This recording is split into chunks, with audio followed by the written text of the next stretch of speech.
లేస్తే మనిషిని కాదని చెప్తోంది ఇరాన్. గతంలో కూడా ఇజ్రాయెల్ ఒకసారి ఇరాన్కి సంబంధించినటువంటి ఏది ఇరాన్ హెడ్నే లేపడేసింది. ఇరాన్కి సంబంధించినటువంటి కీలకమైనటువంటి నేతల్ని లేపడేసింది. అట్లాగే హమాస్కి సంబంధించినటువంటి కీలకమైనటువంటి నేత ఇరాన్ సైన్యపు గెస్ట్ హౌస్లో ఉండగా పేల్చి పడేసింది.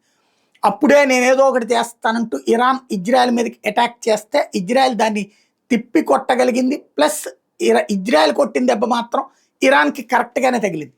ఇప్పుడు ఇరాన్ తాజాగా వరుసపెట్టి దాడులతో విలవిలలాడిపోతున్నటువంటి వేళ, ప్రాణాలు కోల్పోయినటువంటి సైనికాధికారులు చూసి తల్లడిల్లుతున్నటువంటి వేళ గట్టి దెబ్బతీస్తాం అని చెప్తోంది. బాలిస్టిక్ క్షిపణులు ఉన్నాయి, అణ్వస్త్ర క్షిపణులు ఉన్నాయి, భారీ ఎత్తున ఆయుధాలు ఉన్నాయని వీడియోలు చేసి చూపెట్టింది ఎంతకాలం పాటు. ఇప్పుడు ఆ వీడియోలు చేసి చూపెట్టినటువంటి ఆ స్థావరాల మీదనే దెబ్బతీసి ఇజ్రాయెల్ కొట్టినటువంటి సందర్భంలో అయినా మా దగ్గర వేరే శక్తి ఉంది, కొడతామని చెప్తోంది.